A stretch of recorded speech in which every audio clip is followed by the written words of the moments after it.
I talked a little bit about Linaro, so we're going to be talking about this afternoon in one of the tracks. So just after lunch, track C, we'll be talking maybe about 30 minutes or so around Linaro. And what we're creating here is a really interesting open source collaborative engineering organization.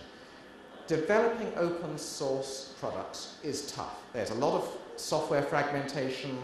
You need to optimize more, you need to invest more in the upstream projects which effectively provide the code for all of these great devices.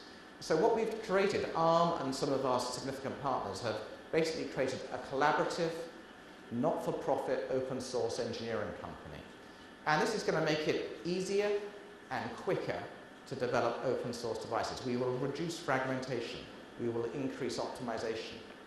We will provide aligned investment in the upstream projects. So this is a very exciting company that is transforming a lot of companies how they approach open source development. So I encourage that if you haven't learnt about Linaro yet, you come along to this afternoon session. And it's about creating a common foundation, a common base of software and tools, which other open source distributions can then use. And the particular focus is on reducing time to market. We're trying to shave months off the development cycle for these open source products. Android, of course, is everywhere. Everybody has to do Android. 200,000 products shipped per day, 1 billion downloads, a whole range of form factors. And the form factors is only just beginning to get going, because with the next releases of Gingerbread and Honeycomb, we'll be seeing support for SMP and large screen form factors. It's going to drive a lot of innovation in 2011. And as Eric mentioned, it's all built for ARM. The optimizations, the work that ARM does with Google, enables a lot of optimizations around Neon, around Thumb2, around SMP. And these all come effectively free and packaged up for you. The integration work, we work with Flash. Now Flash comes bundled with Android. So a lot of innovation, a lot of optimization can come your way effectively through the work that ARM does behind the scenes. So Android, and I think the exciting thing for 2011 is not just smartphones, it's media tablets, it's larger screen devices. So I think one of the big news stories, I think, for 2011. And we passionately believe that a lot of these devices, right, will encourage users to spend on these devices. They will want single button click for payment. They will want to store some valuable personal information on these devices. It's very personal, these type of mobile computing devices. And to do that, we need a root of trust, and that root of trust needs to go back down into the hardware. It can't just be added as an afterthought. We need to start thinking about building security and trust into these devices, into the hardware, into the chips, into the basic software. And we're working with some great partners like G&D with their MobiCore product to enable this root of trust, single-click payments, and I think that will become, again, a key area of differentiation. So please study what we're doing with TrustZone, and in particular what our software partners are doing with that, and what that means with product differentiation for your future mobile computing devices. So what about 2012 and beyond? So looking a little bit further ahead, some of the technology, one of the wonderful things about working with ARM is that the technology that we develop has a relatively long lead time. We know what's we're producing now, we're selling now, will come into production maybe the end of 2012 and 2013 and beyond, and how that's going to influence the market, which OEMs are supporting these products, which silicon partners are developing products. And that gives us a wonderful insight into future trends. And I think 2012 and beyond is going to see another wave of exciting development, another wave of opportunities for Taiwan around larger format computing in particular. So 2012, the end of 2012, you'll see the first products and silicon really arriving for Cortex-A15. And that Cortex-A15 is typically going to be manufactured in multi-core configurations, dual-core configurations, quad-core configurations. I think a lot of people are going to be using technologies such as virtualization to simplify some of the software development on these very complex system on chips. But we're seeing this massive jump in performance. And again, this is going to open the door to a new opportunity for Taiwan. So higher performance points coupled with better graphics enables a new product categories and effectively, I think, new markets for you, which I'll talk a little bit about in a minute.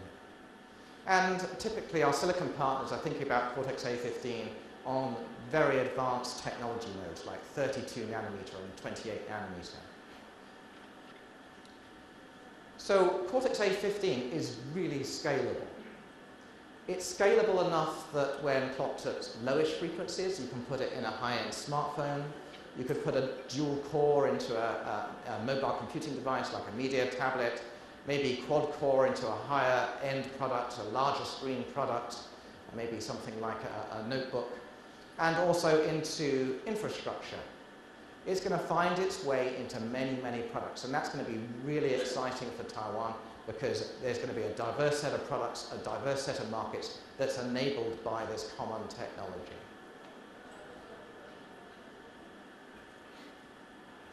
So coupling the advances with Cortex-A15, we need to think about increasing the performance on the GPU yet again, beyond Mali 400. We've just announced last week at the TechCon in Silicon Valley the Mali T604. Innovative architecture, very parallel, very low power with high performance, general purpose GPU architecture. And typically with these types of engines, you need to think a lot about optimizing the memory accesses. It's all about reducing the amount of memory flow on the chip, effectively increasing the efficiency of the architecture, particularly from the power point of view. So if you can if you can reduce memory bandwidth, if you can reduce the amount of memory you have to move around, that has a significant impact in lowering the energy consumption. And that's where these new system components really come into their own. So you'll see at the bottom here the picture of they have their own individual level 2 caches, which helps reduce external bandwidth, but they also connect up via this AMBER4 low latency interconnect, the core link product. This is essential technology for getting the amount of computing power we want with really low power that's going to enable long battery life in your next generation consumer product. So really exciting times. Multi-core Cortex-A15, multi-core T604 is going to revolutionize the type of products that you can build with ARM. Right? You're really getting the performance point of a desktop in the power footprint of a low-power mobile device. And that's revolutionary. And that revolutionary product area will create innovation, diversity, and new market opportunity. So we think there's a huge opportunity around not just media tablets, but notebooks. Today, ARM is the market leader in the media tablets. We have about 90% market share, and I think we're just beginning to see this wave. As I mentioned, next year you'll see Cortex-A9 on the hardware coming in, Mali 400 GPU. Couple that with what Google are doing with Android and where MeeGo is going and WebOS and all the other big distributions. Ubuntu have a new interface called Unity, which is wonderful for multi-touch. There's going to be a lot of choice for the software platform on these devices. So that growth is expected to be pretty exponential, actually, over the next few years. And then Cortex-A15 starts cutting in 2012. And we see Cortex-A15 as really being the flagship product for the next generation of notebooks. Now, notebooks is an interesting area. It's an area where ARM doesn't play a lot in today, but we believe that ARM will have a double-digit share by 2014, a good double-digit share. And I think, again, new products, new exciting markets enabled by Cortex-A15 and the multi-core T604 GPU and the system components that wrap all around that. And our success is really all about partnership. So it's about getting the silicon companies to produce this wonderful technology in good time, It's about working with the software companies to make sure that all this innovation can be used quickly, and it's working with the ODMs and OEMs to get these products to market.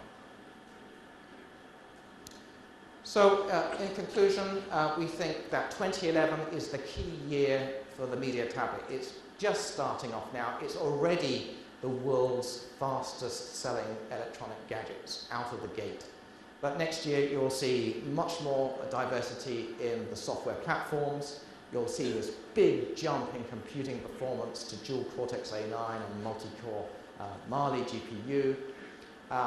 Very, very exciting market for Taiwan in 2011.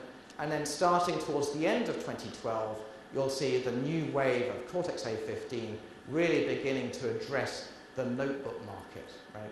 Wonderful GPUs, wonderful multi-core processors, really high performance points. We think that's going to be the next wave of innovation and a new market opportunity for Taiwan. And we've created this collaborative open source engineering organization called Linaro. And if you are developing any products based on open source, I recommend you study that, get involved. It's open source, it's good stuff for free. And you can make use of that to reduce fragmentation, improve time to market, improve optimization. And we're doing that collaboratively as an industry partnership. So 2012, exciting stuff with Cortex A15. We think that this is putting new opportunities into your hands.